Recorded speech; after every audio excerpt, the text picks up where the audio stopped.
the storm has arrived in the form of Francis Maxwell. He's not only a host on TYT Sports, where he covers a lot of football, but also one of the hosts of Stylog. Check that shit out. Okay, there you go. Oh, and very stylish today, appropriately so. Okay. Thank you very much. All right, what do you got for us, Francis? Okay, so from Vegan Tro, asked Cenk, hey Cenk, any good Turkish restaurants in LA? Well, dude, if you're a vegan, I mean, are you going to find any Turkish food you like? I mean, it's kebab this and kufta that, right? But okay, all right, God bless. Not really. The answer is not really, which sucks. But there are very good Armenian restaurants that do excellent Turkish-like food. So I would recommend the Armenian restaurants in LA. All right, next. Anders E. Has TYT ever received offers to buy the TYT network and its channels? Any partisan pressure? Damn, that question's a little... Yes, actually, we have received some offers to buy the network. Obviously, we did not accept, right? We do have an investor in the company, which we've talked about before, but absolutely no pressure. Since they put money in, not a word. They've never come by, never a phone call, not a thing.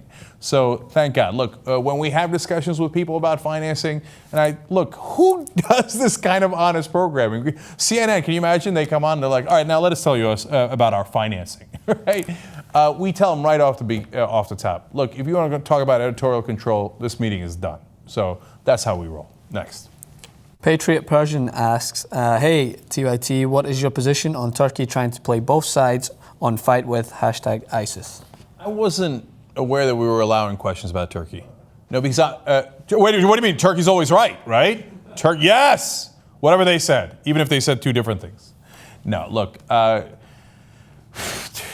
my God, I mean, they have bungled it in 18 different ways, and it's worse than bungling because there's good, credible evidence that in the beginning, since ISIS was fighting against Assad, who they wanted to remove, that there might have been some assistance there. That is terrible. Now the Kurds in Turkey want to help the Kurds in Kobani as they're in the middle of a fight with ISIS, and Turkey won't go in. Now look, there's good reasons not to go in. Then you're going to get involved in a mess, and what are you going to do if you win, right? What are you going to do, occupy Kobani, or are you going to leave, and in which case ISIS comes back? So it is a mess, but the way that they've handled the Kurdish protesters is definitely not right. Dozens are dead already from the protests. So yes, there is a lot of criticism of the Turkish government on how they've handled ISIS. Next. John Hudson asks, from a Brit, with all the stories about how the Republicans only represent white, rich men, how are they still a viable party? John, that's a good question. That actually gets asked often. And the answer is money, right? So if you have more money than the other guys, then you put out ads pretending that you're for black people. Right now, Mitch McConnell's running ads in Kentucky. Mitch McConnell running ads about how he's more for African Americans than Democrats. Oh, come on. What have you done for African Americans? But it doesn't matter if you see the ad and that's all you see.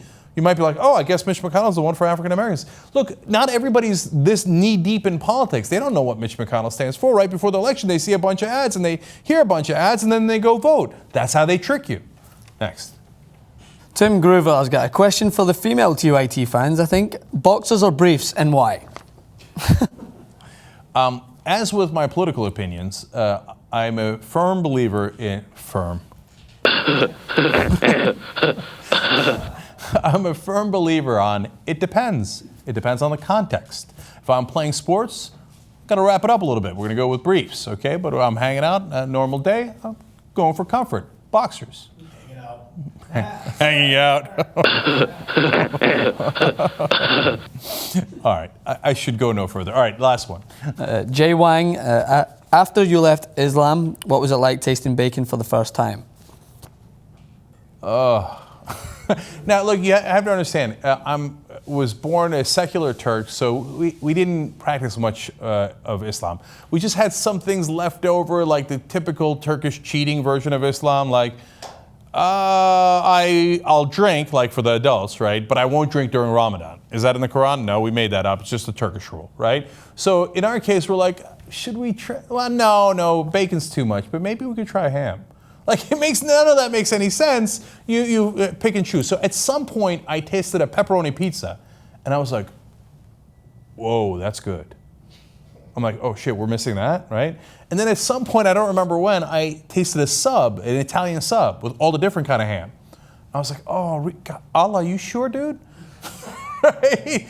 And I flip-flopped so much when I was younger. Yeah, sure, I'm going to practice. And then no, I'm not going to. So at some point, and I don't remember when, in the midst of all that, I tasted bacon. And I was like, no, this has got to be wrong.